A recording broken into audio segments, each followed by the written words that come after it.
Hey guys, welcome back to the channel. My name is Ryder, and this is your beginner's guide to Reaper. In this video, we're going to go over the basic abilities, playstyle, strengths, weaknesses, ultimates, so on and so forth of Reaper, to kind of give you a basis foundation of how the hero works so that you're not going into quick play or competitive completely blind.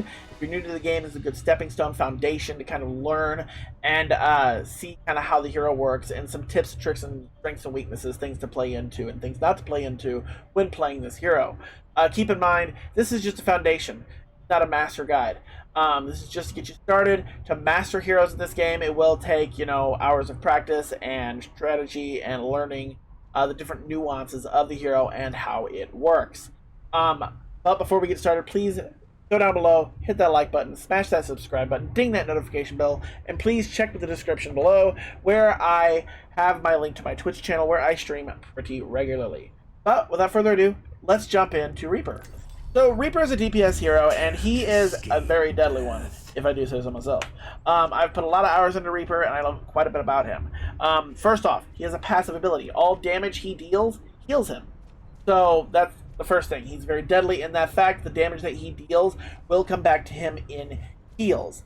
So it allows him to stay in team fights a lot longer and really get up close and personal and punish the enemy team for not countering him. He also has a couple. His primary fire is his twin shotguns. We have 8 shots in these, and they do a ridiculous amount of damage at short range. It does have fall-off damage from long range, as you can see. You're not doing much from a distance, so you do have to get up close and personal with Reaper if you want maximum benefit to the damage that he deals. As far as his other abilities that he has a teleport, where you basically hit the teleport button and you can select a location, and you can go high ground, you can go low ground, but you select a location, channel, and teleport forward to that location. Keep in mind, there is a charge period, couple seconds charge period, where you're doing the animation, where you're teleporting to and from. During this time, you are vulnerable, so you don't want to do this right in front of the enemy. You don't want to teleport right in front of the enemy, because they see you coming up out the ground. It will show the animation on the ground showing you coming up, and they target you and burn you to the ground.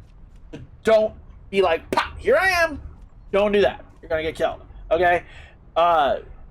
Reaper is all about flanking and getting behind the enemy team, surprising them from the flank, surprising them from behind, picking off their healers, picking off their tanks, stuff like that, from behind where they don't know what direction you're coming from. So with it, you should always try to find a flank position to teleport behind the enemy team or to the flank of the enemy team, the side of the enemy team, and come in from a direction they're not expecting you to come from, and pop in and just blast a couple of people down and get those picks. Now, if Reaper is in the team fight and he starts getting focused and the self-healing isn't doing enough for you, he does have one defensive in his Wraith mode. His Wraith mode makes him completely invulnerable to all damage for a short period of time and increases his movement speed by a good amount. During this time, he cannot shoot, however. So this is a good way to get away. You have an 8-second cooldown on this. So don't get stupid about it, okay? Now, I say that, but there are times that there is a secondary ability of the Wraith form, and that is that it reloads your weapon. When you Wraith, reload your weapon, and you can also cancel it early by hitting your primary fire button.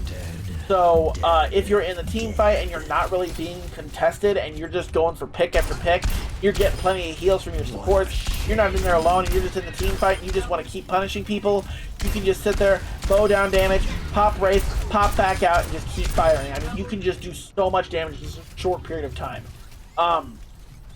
But keep in mind, though, if you're in there by yourself, try not to use that quick reload unless you feel comfortable that you're not going to die. Wraith mode is something that you want to preserve for situations that you feel like you're going to die, or they're starting to focus you, get back to your supports and get out and reattack. And then, of course, he has his ultimate, which is Death Blossom. Death Blossom is like a double-edged sword. When he uses it, he spins in a circle, firing his shotguns at a mass speed rate, and just mows down everybody in the vicinity, as you see here. To move with this as well, for at a short period, but like anything caught in the Death Blossom will almost certainly die, tanks included. I mean, it does a crap ton of damage. Now, there is a downside to Death Blossom. You are kind of vulnerable in this state to things like Sleep Dart, headshots from Hanzos, headshots from Widows from a distance, things like that. Any kind of stuns, any kind of snares, stuff like that will stop your ultimate. So you don't want to just, again, don't run in front of the enemy team like a psychopath and just blossom. They're just going to stun you and shut you down, okay? And it will waste your ultimate and everyone will laugh at you. So don't do that. A good thing with Reaper, again, flanking, coming in from behind, coming in from above. If you have Blossom and you're on top of a rooftop, and you're above the enemy team, you can just drop down on them and Blossom on the way down, and you're already in cycle doing the damage when you're dropping down, and you can just destroy them. It's disgusting, okay? As far as tips and tricks with Reaper, I already kind of covered the flanking. I covered the, not getting right in their face, Death Blossom location, and being smart about when to blossom and where to blossom. Now, the other thing to touch on as well is ult combos. Death Blossom is something that really benefits from combinations with other ultimates, such as Zarya Grab, pulling them together, Orissa's ultimate, pulling them together, Mei's ultimate, Blizzard, things like that, EMP from Sombra. All of these ultimates combo with Reaper so nicely. So if you have your Blossom and you know that the Zarya has Grab, communicate with your Zarya. Be like, hey, I've got Blossom. When you let me know when you're about to grab, or I'm going to hold it for grab. When you grab the team, bam, drop the Blossom. Same with EMP, same with Mei ult. All of these things that can incapacitate and keep them in a centralized location, Reaper can capitalize so badly in the situation to where he can just be an absolute terror on the field. So keep that in mind. Pay attention to the ultimates that your teammates have in the fight so that you can combo that ultimate and you can get the most value out of that Blossom. Obviously, 1 or 2 picks is great, but if you can get a full team wipe with that Blossom, you're going to be an absolute legend of the field.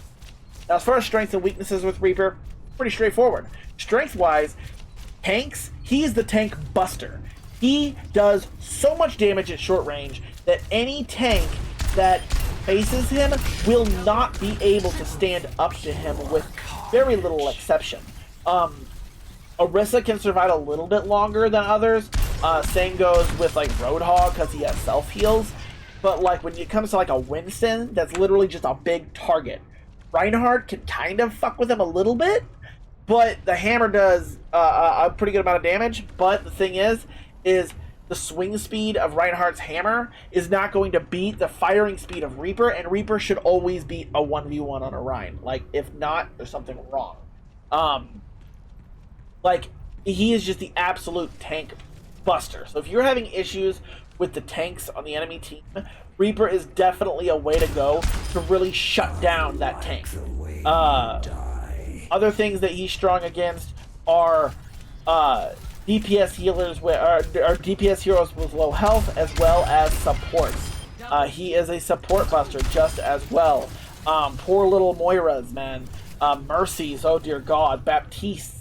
All of these are things that he can really just delete in a matter of seconds. Now, weakness-wise, Reaper does have a few.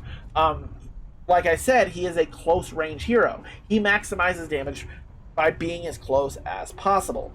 So, any hero that can attack from a distance gives Reaper a really hard time. So, Pharah, Echo, he's not going to get any value there.